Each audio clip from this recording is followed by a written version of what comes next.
Director, as discussed, when you agreed to appear before the committee, it would be under oath. I'd ask you to please stand, raise your right hand.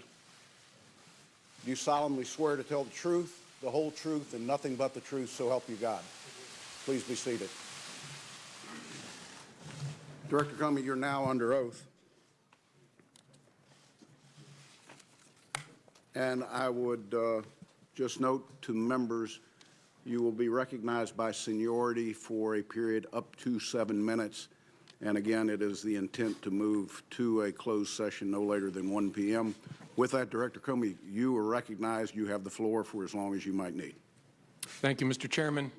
Ranking Member Warner, members of the committee, thank you for inviting me here to testify today. I've submitted my statement for the record, and I'm not going to repeat it here this morning. I thought I would just offer some very brief introductory remarks, and then I would welcome your questions. When I was appointed FBI Director in 2013, I understood that I served at the pleasure of the President. Even though I was appointed to a 10-year term, which Congress created in order to underscore the importance of the FBI being outside of politics and independent, I understood that I could be fired by a president for any reason or for no reason at all. And on May the 9th, when I learned that I had been fired, for that reason, I immediately came home as a private citizen. But then the explanations, the shifting explanations, confused me and increasingly concerned me. They confused me because the President and I had had multiple conversations about my job, both before and after he took office. And he had repeatedly told me I was doing a great job and he hoped I would stay. And I had repeatedly assured him that I did intend to stay and serve out the remaining 6 years of my term. He told me repeatedly that he had talked to lots of people about me, including our current Attorney General, and had learned that I was doing a great job and that I was extremely well liked by the FBI workforce.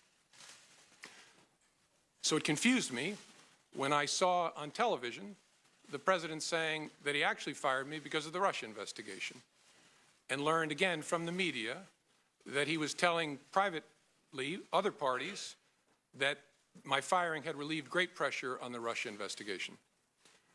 I was also confused by the initial explanation that was offered publicly that I was fired because of the decisions I had made during the election year. That didn't make sense to me for a whole bunch of reasons, including the time and all the water that had gone under the bridge since those hard decisions had to be made. That didn't make any sense to me. And although the law required no reason at all to fire an FBI director, the administration then chose to defame me and, more importantly, the FBI by saying that the organization was in disarray, that it was poorly led, that the workforce had lost confidence in its leader.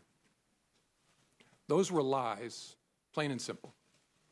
And I am so sorry that the FBI workforce had to hear them, and I'm so sorry that the American people were told them. I worked every day at the FBI to help make that great organization better. And I say help because I did nothing alone at the FBI. There are no indispensable people at the FBI. The organization's great strength is that its values and abilities run deep and wide. The FBI will be fine without me. The FBI's mission will be relentlessly pursued by its people, and that mission is to protect the American people and uphold the Constitution of the United States. I will deeply miss being part of that mission, but this organization and its mission will go on long beyond me and long beyond any particular administration. I have a message before I close for my former colleagues of the FBI, but first I want the American people to know this truth. The FBI is honest, the FBI is strong, and the FBI is and always will be independent. And now to my former colleagues, if I may. I am so sorry that I didn't get the chance to say goodbye to you properly. It was the honor of my life to serve beside you, to be part of the FBI family, and I will miss it for the rest of my life. Thank you for standing watch. Thank you for doing so much good for this country. Do that good as long as ever you can.